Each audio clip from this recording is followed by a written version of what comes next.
Olá, tá começando o 81º episódio do Área de Trabalho da Gigahertz, patrocinado nessa semana pela ExpressVPN. Quem tá falando aqui é o Marcos Mendes e assim como toda semana, a Bia Kunz e Garota Sem Fio também tá por aqui. Tudo bom, Bia? Tudo bem, Marcos? Olá, pessoal. E aí, como é que estão indo de férias de verão? Muito calor, o pessoal tá passeando, tá trabalhando, tá curtindo? Como é que estão as coisas aí? O pessoal eu não sei, mas ontem eu passei um calor danado, fez 36 aqui em São José dos Campos. Ai, meu Deus. Até em Curitiba tá assim, chegou a 35. Todo mundo com ar-condicionado que tem essa possibilidade, torando, como diria a Larissa. Torando. Não tem outro jeito, né? Pois Todo é. dia faça uma oração e agradeça o inventor do ar-condicionado. Não é não? Se esse cara tivesse um Pix... Poxa! Muito bem, vamos começar com os follow-ups aqui em relação às últimas semanas e um aviso, na verdade, uma boa notícia talvez para quem é assim como eu, gosta de protelar um pouquinho as coisas. O Alessandro Camilo falou pra gente que o Evernote prorrogou a promoção da assinatura aí por um desconto, né, anual até o dia 15 de janeiro, então o episódio sai no dia 10 de janeiro, tem mais 5 dias aí pra galera na data de lançamento pra assinar, quem julgar que esse é o caminho, né? Aproveite a oportunidade, né? Tem muita gente está começando, voltou do recesso agora, né? Segunda-feira começou, aí vamos dizer assim, a maioria das empresas voltou à rotina, né? Uhum. Então o pessoal está começando a se organizar agora. Então já tem mais um tempinho aí, mais um prazo extra para se organizar. E muita gente está me perguntando, será que já usuários, né? Pessoas que já estão, mas não usam tanto o Evernote, né? Que justificaria, aí perguntam se vale a pena migrar. Então, o que eu falei para o Alessandro e que eu repetiria para todos vocês é o quanto de coisas vocês têm no Evernote de vocês. Não é tanto quanto você usa, mas o quanto de coisas tem lá que você referencia, que você usa, que o sistema indexa, que você precisa resgatar de vez em quando, consultar. Então, a dica que eu passo para vocês é a mesma que eu passei para o Alessandro. Se vocês já têm uma biblioteca lá considerável de notas, eu acho que vale a pena aproveitar essa promoção aí e ver até onde o Evernote vai. Se realmente eles estão preparando coisas boas para nós, mas vai dar tempo. Quem quiser migrar depois, se achar que não vai dar certo, se não corresponder às expectativas, ou o próprio Evernote começar a jogar a toalha, bom, você tem mais um ano aí com 50% de desconto para aproveitar, eu daria essa chance. É uma boa dica, eu ia dar mais ou menos uma dica parecida, né? Já que tem essa oportunidade do desconto, ainda assim é triste falar, putz, eu vou pagar por um ano para ter um ano para migrar para fora se eu precisar. Mas é tipo um seguro, né? Você mantém os seus arquivos ali, as suas anotações, etc. E se dá mesmo esse prazo de um ano para fazer essa migração, porque ao longo desse um ano, mais ferramentas vão sair. Eu digo ferramentas tanto de migração para outras plataformas, quanto plataformas mesmo vão aparecer. E vai que dá certo, vai que o Evernote lança ou mantém essa evolução num ponto que justifique o valor que eles estão cobrando. A gente está descartando essa possibilidade toda vez, né? Pode ser que justifique o que eles vão cobrar, né? Então, ainda não estamos vendo isso. Eles estão falando, vai rolar, hein? Vai ser bom, hein? Fiquem tranquilos, hein? Mas paguem. Tá, as pessoas estão pagando, agora falta a contrapartida, né? Mas tem essa chance, né? Exatamente. E seguindo aqui com os follow-ups, a gente comentou do aplicativo de listas da Microsoft, a dica da Lorraine na semana passada, e o Osdilson Oliveira falou o seguinte, quase no finalzinho daquele episódio, a gente comentou sobre as atrapalhadas do Google, no caso em relação às inteligências artificiais que confundem principalmente aí o pessoal mais leigo. Uhum. E ele observou, né? Mas bem antes, ao comentar a indicação da Lorraine de listas da Microsoft, ele falou, me fez lembrar que ele é um to-do da Microsoft melhorado, embora a origem do listas seja outra. E ele falou assim, qual é o mercado, a aplicação e os usos de listas, né? E em que ele é melhor do que o to-do que eu uso? Ele falou, detalhe, tenho os dois instalados, mas certamente no meu caso, um vai acabar canibalizando o outro. E ele falou, o que vocês acham? Pois parecem aplicativos idênticos, mas não são, né? Apesar de serem aplicativos de tarefas, de listas de tarefas. O To-Do, que é um aplicativo mais antigo, eu já experimentei ele há alguns anos, ele é mais individual. É um aplicativo que você instala no seu smartphone e administra suas coisas. Já o Lists, ele é vinculado ao SharePoint Lists, então você vai ter grupos de trabalho, suas equipes no Teams, vai integrar com outras pessoas, você consegue compartilhar as tarefas, compartilhar os documentos que ficam anexados a essas tarefas para outras pessoas acessarem. Então, eu acho que o To-Do fica aí mais para o usuário personal, enquanto o Lists fica para o usuário corporativo. Acho que é por aí mesmo. Eu procurei as diferenças, matérias explorando isso e até olhando as duas páginas mesmo das duas plataformas. Eu vou deixar o link na descrição das duas, né, para quem quiser dar uma espiadinha.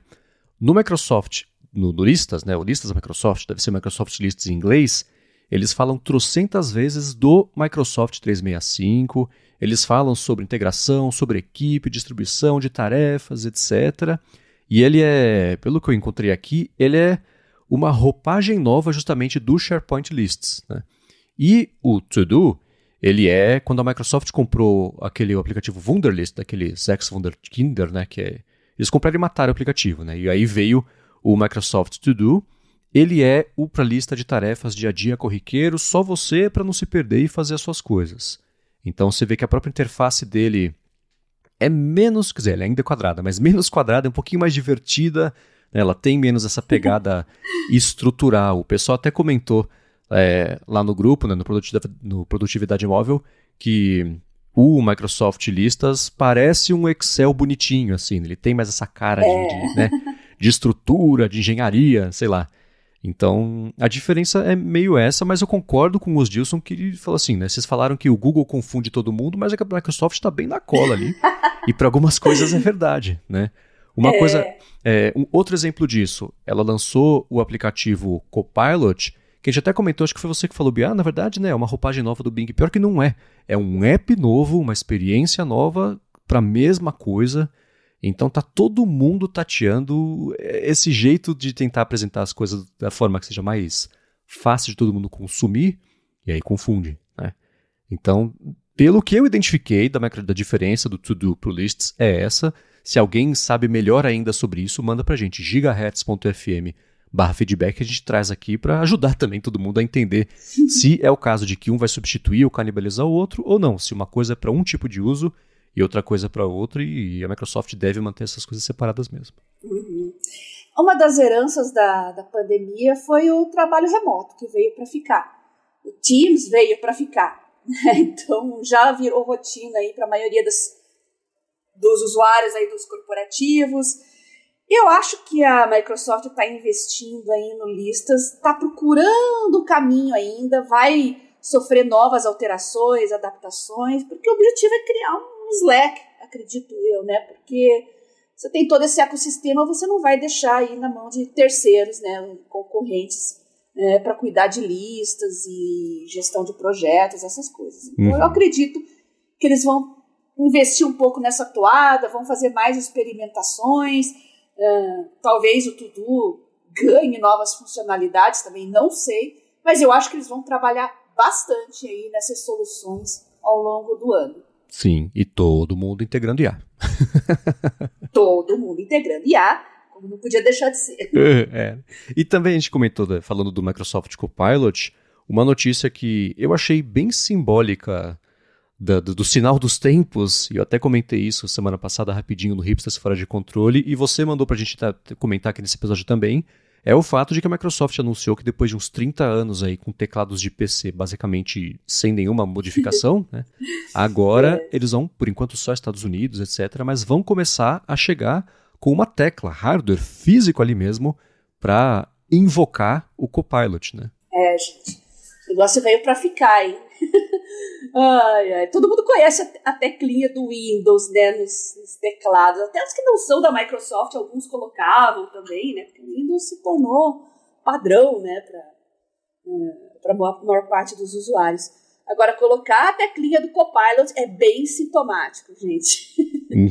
Eu falei já e vou repetir, estou ansiosa aí pelo próximo Windows, quero ver o que vai acontecer e o quanto vai mudar a nossa experiência dentro de um sistema operacional, não mais aplicações separadas, né? E vai ser tudo.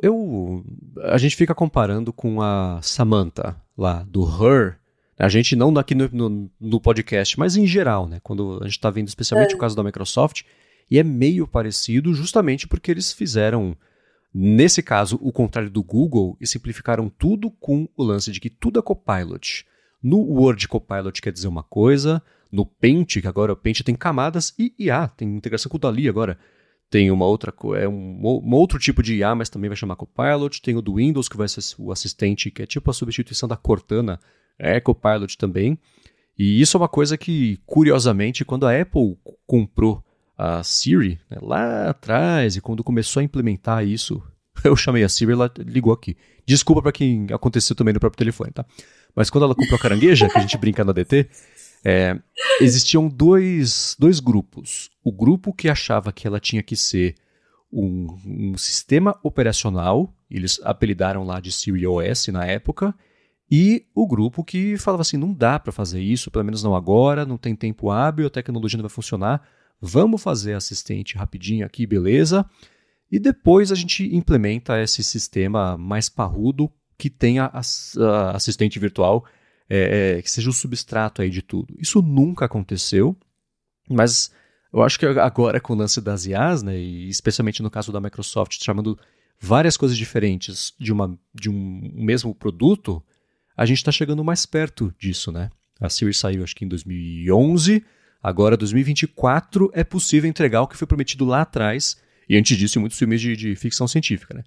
Mas eu tô vendo isso e, por exemplo, as notícias que têm saído sobre o que a Apple pode fazer para adotar IA, saíram vazamentos de uma pessoa que faz em rede social, mas do Mark Gurman também, que é da Bloomberg, que tem fontes bacanas, e é mais ou menos por aí também. O Keynote vai ter uma IA, junto com o Numbers, o Pages, etc. Vai chegar um Siri GPT, lá no Xcode também vai ter IA, que vai ser tipo o GitHub Copilot, né, que ajuda a escrever código, etc.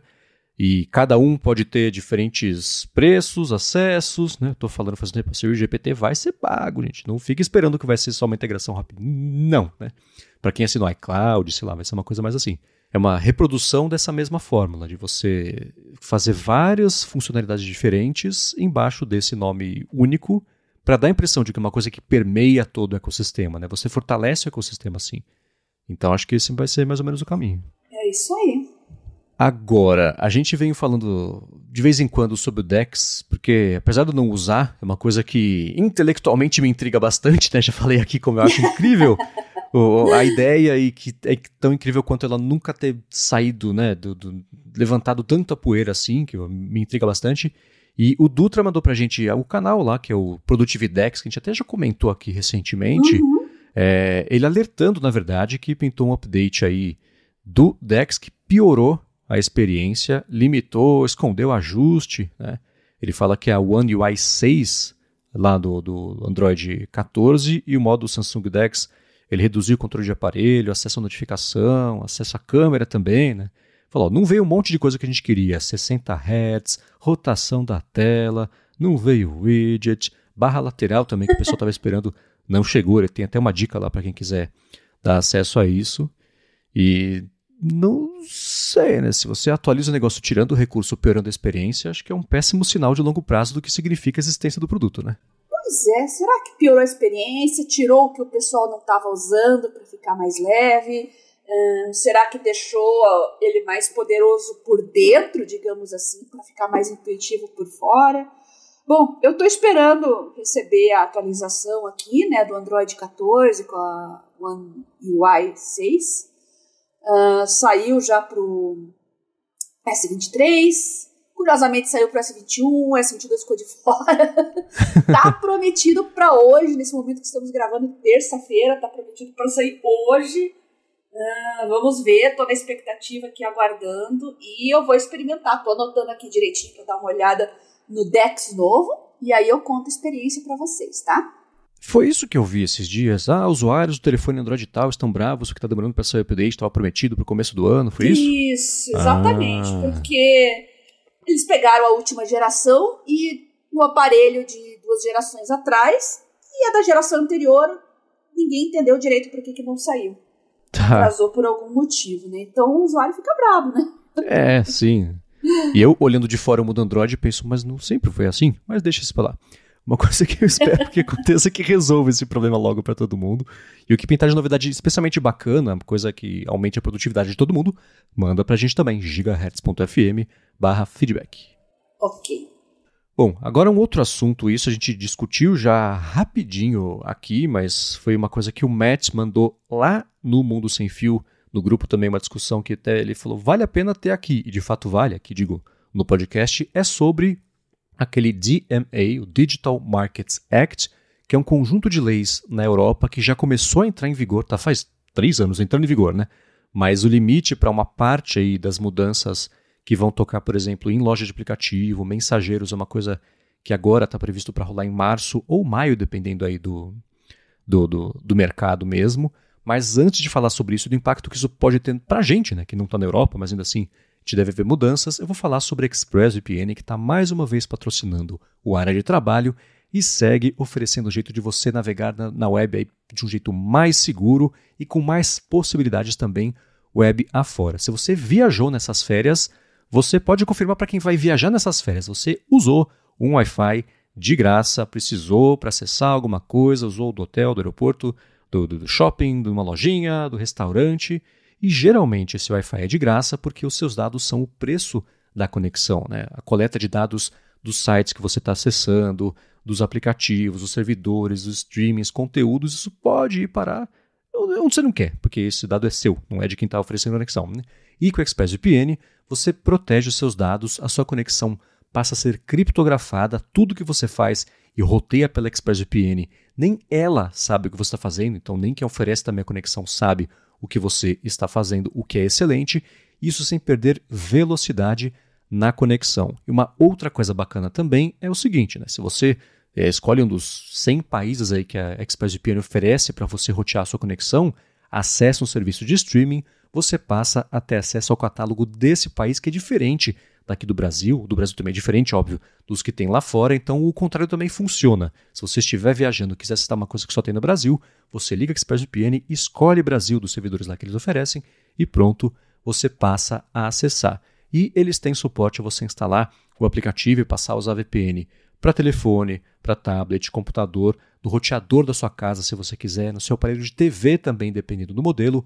Recentemente eles passaram, eu estou usando isso todo dia, a dar suporte direto ao app, na verdade, a Apple TV, né? Tem um app lá da ExpressVPN, fica muito fácil agora de conectar e rotear e etc. Não tem que fazer mais AirPlay para passar para a TV, está muito fácil usar. E para você experimentar, você pode fazer o seguinte, vai em expressvpn.com/adtrabalho, que você vai ter primeiro um mês de graça para experimentar a ExpressVPN, e aí quando você for assinar o plano anual, são 3 meses extras para você usar também. Então você usa por um mês, depois você paga por 12, recebe 3 a mais, são 16 meses aí pagando por 12 em expressvpn.com/adtrabalho. Vai lá, dá uma espiadinha, eu uso, eu confio, tem link na descrição do episódio. Muito obrigado, ExpressVPN, pelo patrocínio de mais esse episódio aqui do podcast e pelo apoio a toda a Gigahertz. Aproveitem a oportunidade, as férias de verão, proteger não só os seus dispositivos, mas a sua família, seus filhos também. Agora é férias escolares, né? Fica todo mundo jogando, fica em rede social. Então, é uma oportunidade de proteger sua família e conhecer melhor, explorar todas as funcionalidades do ExpressVPN, a quem eu agradeço por patrocinar o Área de Trabalho.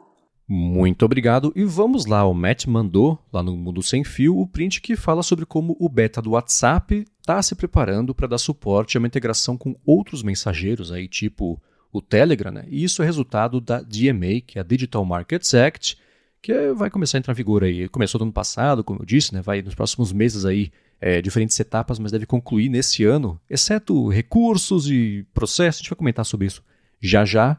Mas o cerne é o seguinte, né? A Europa quer que as empresas que eles falaram que são os gatekeepers, né? Que são empresas com muito usuário, muito faturamento, então a Alphabet, a Amazon, a Apple, ByteDance também, a Meta, a Microsoft e a Samsung, eles querem reduzir a barreira de saída, reduzir o poder que essas empresas têm de manter a galera dentro do próprio parquinho, né? Então, eles querem interoperabilidade no caso de mensageiros, né? Você está usando o WhatsApp, pode conversar com alguém do Telegram, alguém que tem o Signal, manda mensagem para você no WhatsApp, etc. Muita gente adorou isso, muita gente está detestando essa possibilidade. No caso das lojas de aplicativos, né? Existe, vai poder instalar por fora da loja de aplicativo, pode ter lojas de aplicativos concorrentes, faz um tempo que a Apple vem tentando bloquear isso, né? Apesar de que no Google, por exemplo, no mundo Android, já existe o lance de App Stores, de lojas paralelas de apps, existe o lance de sideloading, mas até no próprio processo que, acho que talvez a gente tenha comentado aqui recentemente, da Epic Games contra o Google, a Epic falou, tem, mas o Google coloca tanto atrito nessa experiência que é quase igual não ter. É difícil, eles botam alerta de segurança quando não precisa, eles assustam as pessoas, é complicado, então é como se não tivesse, né? Então isso deve tocar também lá no mundo do Google, mas eu acho que na parte de mensageiros é uma coisa que influencia bastante no dia a dia de todo mundo, né? Quem adorou a ideia, dá para entender, né? Putz, acaba esse negócio de você ter que ter vários aplicativos para falar com diferentes pessoas do trabalho, da vida pessoal. Quem detestou essa ideia fala, não, vai acabar aplicativos diferentes para falar com o trabalho e vida pessoal, né? Tem gente que gosta de separar melhor as coisas, o que dá para entender, é o meu caso também. A boa notícia é que parece que vai existir um jeito de você fazer opt-out. A hora que lançar vai ser para todo mundo, mas você fala, cara, não quero, e pronto, tá resolvido esse problema, mas vamos ver na prática, né? E aí eu fiquei pensando no seu caso, né, Bia? Você usa mais o Telegram, e o pessoal até comentou mesmo lá no grupo sobre como o WhatsApp, e para mim isso tem acontecido, tem virado um problema grande de spam, né? Então, ao você abrir essas possibilidades, você abre a possibilidade para o problema também. E aí entra uma questão que eu sempre falo dos velhos babões decidirem uma coisa sem ter ideia do que de fato vai acontecer, porque eles têm o ideal ali de acabar com o atrito para você sair da plataforma, mas no dia a dia mesmo, né, vira tipo alerta de cookie, que todo mundo detesta, é culpa da Europa. Né? E como é que você vê isso tudo? Olha, na verdade, essas alterações aí foram aprovadas, né? Não entraram em vigor ainda, vai efetivamente entrar em vigor agora, no começo do ano, fevereiro, março. Todo esse espaço de tempo entre a aprovação e o vigor, né, para o usuário final, é justamente para as empresas se adaptarem, porque dá trabalho, são muitas coisinhas, parece que é pouca coisa, mas é bastante coisa, né? Eu vi que estava tendo alguma discussão na parte comercial aí, de mudar algumas coisas, já estão querendo adiar essa data que entraria em vigor para fazer algumas alterações que ainda tem que ser aprovadas, então tem muitos detalhezinhos ainda, né? Então eu estou acompanhando, ver se vão adiar aí para prorrogação aí nos 45 segundos do tempo, estou acompanhando. Mas, e muita gente que fala, né, sobre regulação de rede social, tá na moda discutir isso agora. É bom lembrar que a legislação europeia fala muito pouco de restrição de conteúdo, né? É muito mais adequações comerciais mesmo, de plataformas, de serviços, integrações, né? Não tem tanto essa discussão de gerir conteúdo como está se discutindo aqui. Tá? Eu vou dar mais uma olhadinha aí, vou me atualizar como é que está essa questão e a gente pode discutir mais para frente, se bem que seria mais uma pauta para o área de transferência, né? Discutir o que vai impactar na vida das pessoas realmente, né? E fazer paralelos com o que a gente quer fazer aqui, no que se quer mudar legislação aqui. Eu acho que vale a pena a gente discutir isso, sim. Uhum. E tem que lembrar, né? Pode ser que, por ser uma lei europeia, eles deem um jeito de fazer isso funcionar só lá e vira uma coisa meio geo-separada, né? Operação diferente lá e aqui. Existe uma questão... eu acho difícil, sabe? Porque dá muito trabalho. Sim. Ficar separando o país. Aqui faz assim, aqui faz outro jeito. Dá muito trabalho. Tanto que essa questão dos cookies aí, qualquer lugar do mundo que você for, todo site vai te avisar, né? Você tá abrindo cookies, né? Então, eu acho que é uma coisa mais universal mesmo, que a gente tem que discutir, e se a gente não vai criar jabuticabas aqui, caso alguém invente uma regulação nova e que inviabilize a parte comercial dessas empresas no Brasil. Uhum. E uma questão que é importantíssima é sobre criptografia, que ainda tem que ser explicada, né? Sobre... Alguns aplicativos de mensagens têm criptografia ponta a ponta, outros não. O que acontece se você receber no WhatsApp que tem criptografia, ou passar a conversar com alguém do aplicativo que não tem, no seu aparelho está protegido, mas o da pessoa não está, quer dizer, é a mesma coisa que não está nem no seu, né, porque o dado já pode ter saído. Então tem essas questões mesmo. Do lado de lojas de aplicativos, da parte, existe o benefício, né, a possibilidade de você ter aplicativos que, assim, vou usar o caso sei lá, da Netflix, que não é de produtividade, mas sim, você não pode nem assinar no iOS porque eles não querem pagar os 30% e no aplicativo do iOS você nem tem como ir para o site, era um link para um telefone, era uma zona. Agora deve estar flexibilizando isso, mas outros apps podem agora ter um modelo de negócio viabilizado porque não vai ter que pagar 30% de imposto para a App Store. Né? A Apple está, óbvio, recorrendo disso. Né? Ontem saiu, eles tentaram recorrer. Na verdade, vocês falaram que a App Store tem não sei quantos milhões de usuários, mas não. A App Store do relógio é diferente do iPad, que é diferente do iPhone, que é diferente da TV, que é diferente do Mac. Então vocês não podem falar que é a mesma coisa. São 5 lojas diferentes, tem pouca gente em cada uma. Então não precisa, né? Estão tentando torcer ali as definições. Fizeram isso com o iMessage também. Não, o iMessage não é gatekeeper. Tem pouca, ninguém usa o iMessage, né? Então eles estão tentando torcer aí. Vocês estão classificando errado. Você está usando errado, só que a lei, né? Está classificando errado. A gente não precisa entrar nisso aí. Então claro, vão tentar arrastar isso o máximo possível. Existem benefícios, mas e no caso da App Store, esse sim eu fico bem reticente de falar, não, deve ser assim no mundo inteiro. Imagino que vai ser só uma coisa para a Europa, porque mexe no bolso da Apple, que é uma coisa que ela protege bastante, né? Mas eu acho que uma coisa que eu até comentei no ADT é que o ano vai terminar bem diferente do que ele começou em diversos aspectos, especialmente desses de acesso ao aplicativo, de acesso a ferramentas, e tirando o ceticismo inerente da gente que a gente já teve esperança de muitas melhoras e viu que geralmente o negócio ganha e piora a experiência, né? Tem sim uma chance da gente terminar o ano de um jeito melhor, com essa integração feita do jeito certo, etc. E isso esbarra em produtividade, porque vai mexer em como a gente trabalha, como a gente se relaciona com as ferramentas de trabalho, especialmente quando para quem separa uma coisa da outra, vai ter que achar um jeito novo aí de seguir, né, separando igreja e Estado, com a chance de que um aplicativo só tenha que centralizar isso tudo. Esse negócio de todo mundo poder criar uma loja de aplicativos, é fantástico por um lado, mas assustador por outro, né? Porque para o usuário leigo isso é confuso e, claro, vai abrir a porteira, na verdade, para os mal intencionados, os scammers. Eu realmente não sei nem o que pensar a respeito disso. Se por um lado eu gosto dessa liberdade da pessoa colocar ou então vetar qualquer coisa no aparelho dela, será que elas estão prontas para toda essa liberdade? Será que não vai acabar causando mais prejuízo? Porque os aplicativos estão bem disseminados, tem um leque imenso de aplicativos gratuitos. Eu acho que isso vai mais lá no campo das chinesas, né, aquelas que brigaram com o Google, que tiraram lá a loja de aplicativos. Elas podem criar as próprias lojas. Eu acho que vai mais nessa discussão aí. Só que é complicado. Eu não sei o que falar. Tem, por exemplo, uma coisa acho bem complicado. Sim, e todo mundo vai descobrir ao mesmo meio junto, né? Como lidar com isso. Uma coisa que, assim, por exemplo, no caso do iOS, o que eu vejo o pessoal comentar muito, e eu achava que ia ser assim, não.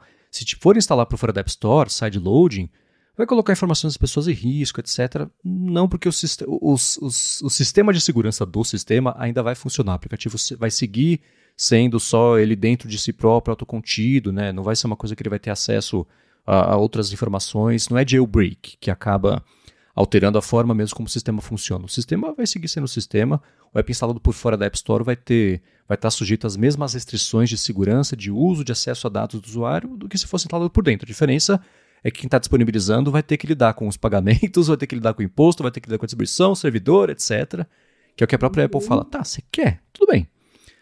Você vai, ao invés de pagar 30% de comissão, você vai ter que pagar 15%, mas lidar com a taxa do cartão de crédito, lidar com o pessoal que vai ter que ver coisa de reembolso, a parte de imposto vai ficar na sua mão, você se vira. Então, ela está ameaçando com trabalho para quem quiser ficar ali por fora da App Store. Mas para a gente, parte de segurança, vai ser uma coisa parecida. A parte ruim é que você, ao limitar isso também, você limita possibilidades que poderiam se abrir com ideias novas que entrariam em usabilidade, utilidade, né, uso bacana da ferramenta. Mas é equilíbrio, né? É equilíbrio. e a gente vai achar o nosso caminho aí. Vamos ver o que vai acontecer. Se os nossos políticos deixarem. Para quem tem... Não é só proibido, você sabe o que vai acontecer. Né? Mas, para quem tem opiniões sobre isso, informações diferentes, manda pra gente também, gigahertz.fm/feedback. A gente quer muito saber a opinião de vocês a respeito desse assunto, que ele é bem espinhoso e bem interessante, o que é ótimo para podcasts, né? Então mandem pra gente, gigahertz.fm/feedback. Agora, pra gente encerrar o episódio de hoje, eu pensei na gente discutir aqui como é que a gente vem integrando, como é que as pessoas podem integrar, incorporar as IAs em diferentes aspectos do trabalho no dia a dia, porque desde a última vez que a gente falou sobre isso, semana passada até hoje, já mudou, né? Tem coisa nova, ferramenta nova, a gente vai mudando como é que a gente relaciona com isso. Então, ao invés de eu perguntar assim, Bia, quais são as ferramentas que você está usando no seu dia a dia, que a gente já comenta isso com um pouco mais de frequência, olhar um pouco mais de cima, olhar um pouco mais de fora e pensar nos jeitos de incorporar mesmo essas IAs e que pode ajudar o pessoal em diferentes mercados a se relacionar melhor com isso. Bom, eu estou vendo muitas discussões nas redes sociais aí com relação ao ChatGPT, IA, mas acho que o que está pegando fogo mesmo agora são os geradores de imagens, né? O DALL-E, Midjourney, o uso por ilustradores. Teve toda uma discussão de um livro recentemente que estava concorrendo ao prêmio Jabuti, que os jurados lá não sabiam que era uma imagem criada por inteligência artificial, e embora estivesse explícito, né, nos detalhes, lá nas especificações da obra, gerou toda uma discussão. Os artistas falam que como essas obras geradas por inteligência artificial usam base de dados de artistas verdadeiros, de carne e osso, seria uma espécie de roubo de propriedade intelectual. Eu acho isso um pouco complicado, porque eu lembro da época que eu desenhava também, quando eu era criança, adolescente, eu fazia muitas histórias em quadrinhos, e quando eu começava a desenhar, eu pegava muitos gibis do Maurício de Souza e começava a copiar os desenhos, justamente para aprender, para pegar manha, entender. Então, não adianta, o artista que impacta a sua infância, a sua adolescência, vai gerar uma influência em você que vai moldar o seu estilo, o seu trabalho. Isso, como, gente, influência nas artes, na música. Começa lá com blues rock, olha, até hoje, até nas bandas mais modernas, olha a influência que foi feita ao longo do tempo. Uma coisa leva a outra, um artista se inspira no outro, né? Então, eu acho um pouco complicada essa discussão e acho que a gente tem que fazer um distanciamento assim, do que realmente seria roubo, do que seria inspiração. Mas o pessoal está muito preocupado mesmo, Marcos, os ilustradores, em perder seus empregos. Já que para editoras, aí para que eu vou contratar um ilustrador para uma determinada obra se eu pego alguém ali, pego o Zezinho ali, o estagiário, que tem, como brincam, né, o sobrinho que manja de computador, né? Bota ele para mexer na inteligência artificial, lá pronto, gera umas imagens para o livro, aí acabou, né? Então, essa é uma discussão válida, mas tudo vai depender do resultado final e da aceitação do público. Tá? Então, é isso que vai definir mesmo o futuro desse tipo de trabalho. O público aceitar ou não. Uhum. É meio cedo para dizer, a gente vai ter que acompanhar. Eu acho ainda o que a gente tem por aí, claro, tem coisas muito legais, mas eu acho que nem se compara com o trabalho de um artista profissional, por exemplo. A gente gosta de brincar, criar aqueles memes com bonequinhos nas redes sociais, fica divertido, fica engraçado, mas é ainda uma coisa muito impessoal, né? A gente usa por diversão, eu não vejo assim a possibilidade de se usar para outras coisas. Geração de imagens médicas para artigos, ilustrações para livros, não dá para relegar isso para uma inteligência artificial, né? Então eu acompanho vários ilustradores de obras médicas, né, que são artistas fantásticos, porque além do conhecimento técnico, artístico, das artes plásticas, eles precisam ter conhecimento científico também, para saber o que eles estão reproduzindo, o que eles estão desenhando. Então, eu acho cedo ainda para dizer que o trabalho do ilustrador está condenado, e as pessoas vão achar maneiras novas de se destacarem e brilharem, deixando a inteligência artificial ainda com cara de inteligência artificial. Tipo, o usuário comum bate o olho, sabe o que é um trabalho bem feito, um trabalho bem acabado de uma coisa gerada ali por um software. Pelo menos por enquanto, né, Marcos? Não sei se você pensa igual. Eu penso, assim, eu pelo menos por enquanto eu penso bem igual. Existe, e a gente até por coincidência falou sobre isso no mercado de dublagem recentemente lá no área de transferência, porque o Bruno é dublador e tá vendo, sentindo na pele já a diferença aí de demanda, de expectativa, o pessoal de dublagem já vendo, né, que essa é uma área que vai mesmo sofrer um impacto grande, a parte artística inteira, né, o que é curioso, porque é tudo o computador fazendo arte, que é uma coisa que falaram que eu tenho que fazer, etc. Essa discussão fica para outro momento.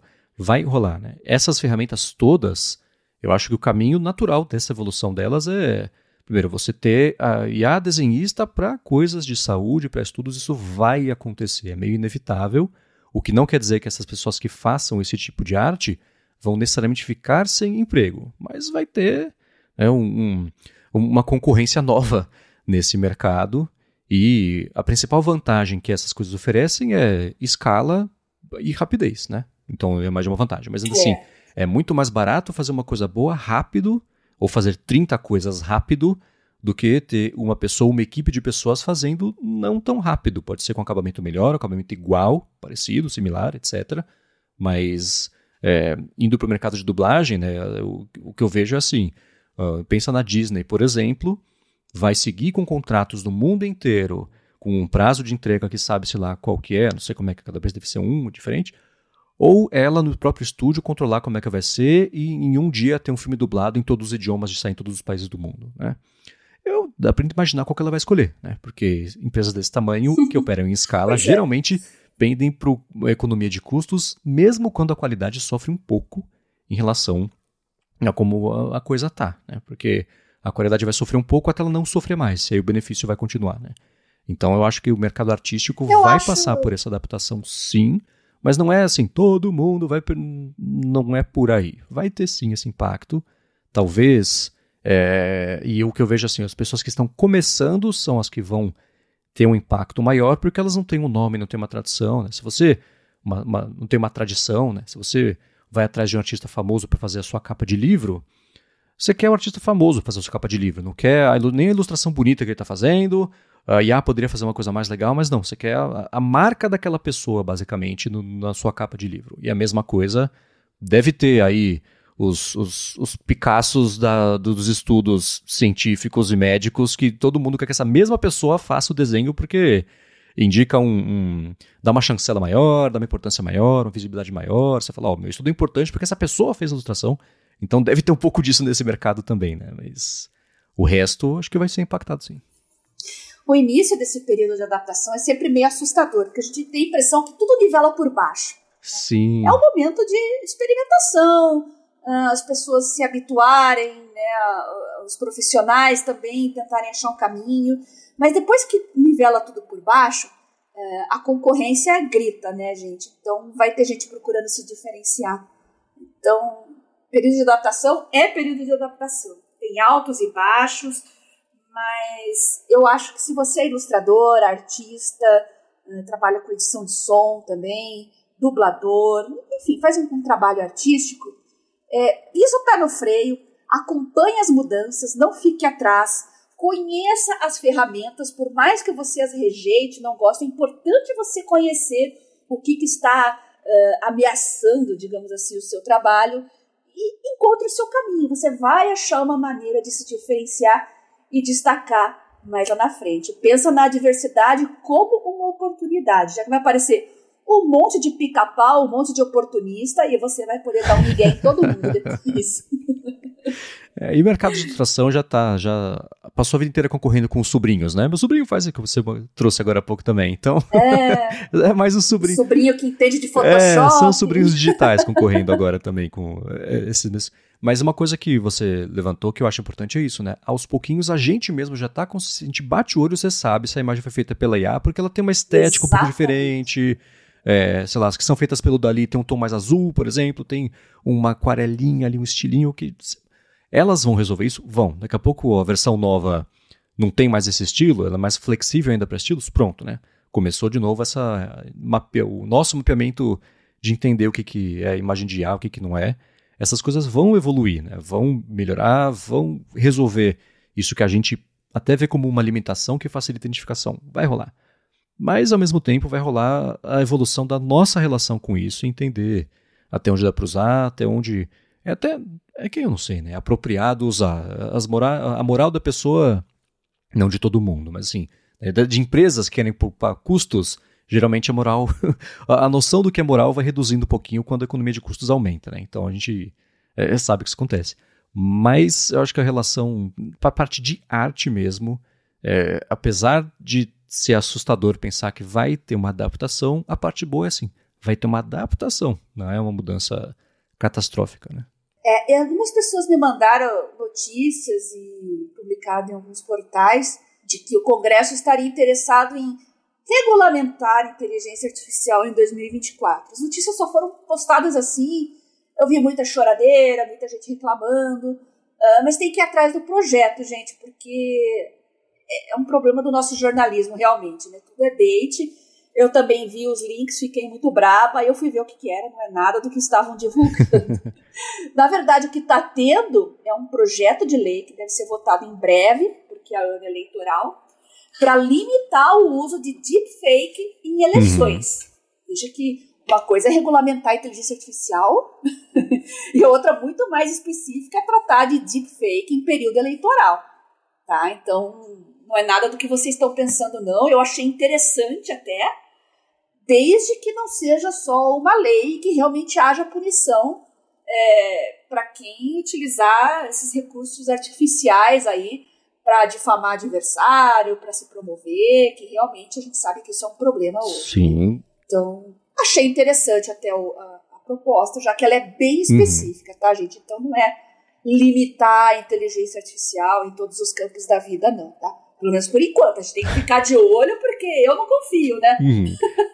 Peguem os projetos de lei, se interem, vejam o que essa turma lá em Brasília está querendo fazer, quer aprontar, leiam as entrelinhas e fiquem de olho em tudo sempre, tá? Essa específica vai rolar audiência pública até o fim do mês, né? 23, 24, 25 aí de janeiro.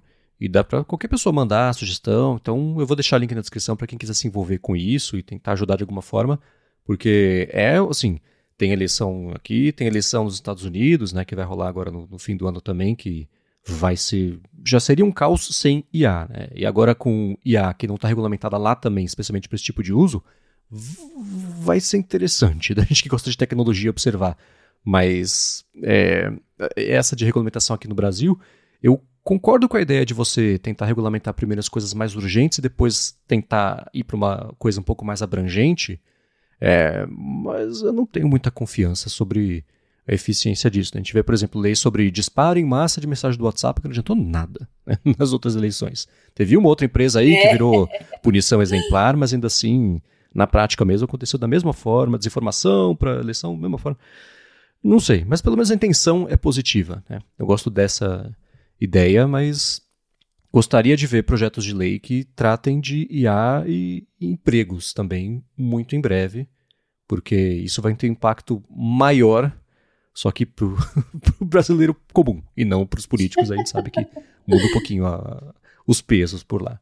Mas essa é da parte de IAs. Né? Agora uma coisa que vai ser interessante para o trabalho de todo mundo aí nos próximos dias é que a OpenAI vai lançar a GPT Store. O que ela é? Quem assina o Chat GPT Plus já está aí desde o fim do ano passado com a possibilidade de criar GPTs customizados. Você fala, escuta, GPT, eu vou falar o que eu fiz porque esse é o exemplo que fica mais, eu estou dominando melhor, né?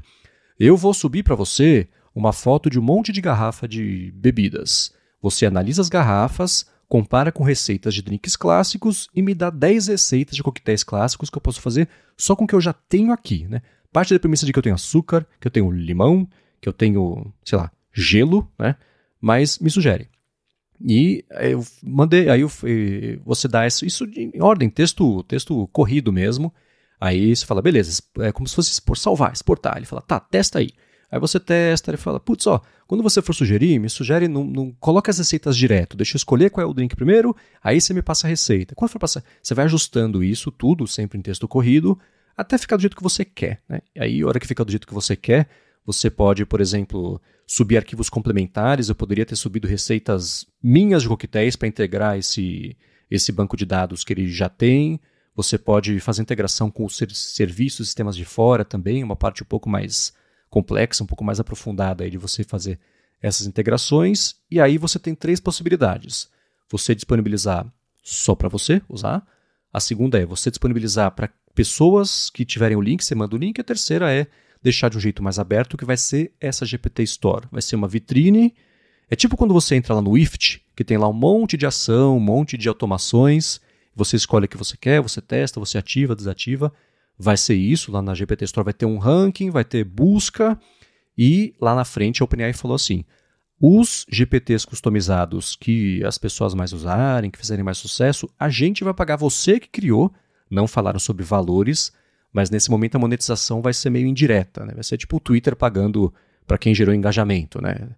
Não vai ser uma coisa tipo vender direto um GPT, mas claro que isso deve ser pelo menos uma parte aí do futuro. E isso vai ser muito interessante ver. Eu estou comparando com o começo da App Store, né? Saiu lá o iPhone, tinha os aplicativos bacanas, etc. E aí começaram a aparecer os jogos e aplicativos por fora, que você, ou sideloading aí, né? Que você instalava por meio de jailbreak, porque o que a Apple queria assim, não vai ter loja, vai ter web apps. Web apps são o futuro. As pessoas falaram, não, de que aplicativos, aí apareceu o App Store, né? E aí deu origem, depois de um tempo, depois dos anos que maturou a ideia, a aplicativos que a gente usa todo dia. A gente até hoje fala sobre dicas, né? Desde o Evernote até um iFood, até Netflix, enfim, né?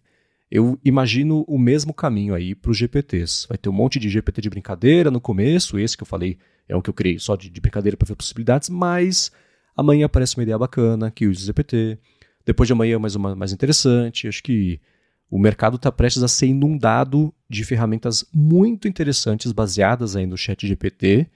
A parte ruim é que isso vai ser, pelo menos por enquanto, até onde eu sei, só para quem assina o GPT Plus, né? Então aí vai custar R$100 por mês para acessar isso, mas de um lado isso deve baratear com o passar do tempo, e do outro, quanto mais tempo passar, mais ferramentas interessantes vai ter. Então vale muito a pena ficar de olho nisso, porque GPTs customizados, sob risco de soar, né, profundo e vazio ao mesmo tempo, são o futuro. Mas eu acho que são. A dica que eu dou, muita gente me procura e pergunta, onde é que eu posso começar a ver isso? Só vê assim na mídia, não sabe bem o que é. Bom, o começo de tudo é você explorar, né? Você encontrar um uso, né? Começa pelo beabá, instala ali o ChatGPT no modo gratuito mesmo, tem versão mobile, instala o Copilot, o Bing, esses são os principais e que são fáceis de usar e você instala também no seu dispositivo móvel. E começa a fuçar, começa a conversar, mas tenta ir mais para o lado da sua rotina, o que você gostaria de automatizar, de ficar mais produtivo no seu dia a dia, né? Já dei muitas dicas aqui de estudos, né? Então, no meu caso, por exemplo, eu tenho que ler muitos artigos, às vezes procurar determinados assuntos em bibliotecas grandes de aplicativos. Então, o que eu faço é pegar os artigos e pedir para o GPT resumir para mim, né? E como eu vou muitas vezes na parte metodológica, né, eu peço especificamente o que eu gostaria de saber, alguma coisa de relevância estatística, eu posso perguntar diretamente ali com a página do PDF do artigo aberto e a janelinha ali do ChatGPT, a janelinha do Copilot junto ao mesmo tempo. Então, isso faz o seu dia render mais, né? Você não fica preso ali a ler manualmente um monte de coisas. Outra coisa que eu queria muito automatizar foi fazer apresentações desses artigos e dessas observações, dessas pesquisas que eu faço, né? Eu não faço lá muita questão de um layout super produzido. Eu não gosto muito do Canva, já falei para vocês, acho que fica muito com cara de trabalho do ensino médio. Então, me adaptei bem com o Gama, porque ele deixa tudo muito clean, fica bonito, eu não preciso ficar me preocupando com fonte, plano de fundo, essas coisas. Então, realmente gerou um ganho de produtividade para mim, porque eu parei de me preocupar com processos, né? E me preocupei mais com o conteúdo. Então, eu acho que vocês precisam fazer uma avaliação. O que eu gostaria de automatizar? Aquela tarefa chata, mecânica que eu tenho no meu dia a dia, que eu queria dar um jeito de deixar mais otimizada. Faça uma autoavaliação, comece a explorar esses aplicativos de chat, né, para começar, né, o leigo tem que começar por eles, e à medida que você vai ficando mais safo, comece a explorar outras oportunidades, você pode ir nos apps de imagens também, e quando você encontrar o seu caminho, por que não assinar um desses serviços, já que ele vai acabar se pagando com o tempo, né, que você vai trabalhar menos e melhor. Então, eu acho que lá na frente vale a pena investir, como muita gente aí já está investindo também, mas antes vocês têm que encontrar o caminho de vocês, tá bom? Ah, e outra coisa, muito cuidado com cursos por aí, tá? Tem cursos bons. Eu acho que antes de você fazer um curso sobre ChatGPT, sobre inteligência artificial, tô falando curso para leigos, não tô falando curso de programação não, tá? Explore você primeiro, fique familiarizado com as principais ferramentas disponíveis e só depois parta para uma coisa específica. Como o Jorge, né, que a gente entrevistou aqui, ele faz um curso voltado para a área do direito e tal. Agora, o que está aparecendo aí em Instagram, Twitter, principalmente Instagram, né? Enriqueça com ferramentas de inteligência artificial. Ganhe dinheiro com o ChatGPT. Cuidado com esses cursos aí que... tem um amigo meu que brinca com isso, né? Ele fala que qualquer curso que manda você enriquecer com qualquer coisa, quem enriquece é quem vende o curso. Eu ia falar, passo 1, faça um curso sobre enriquecer com o ChatGPT. Passo 2, venda.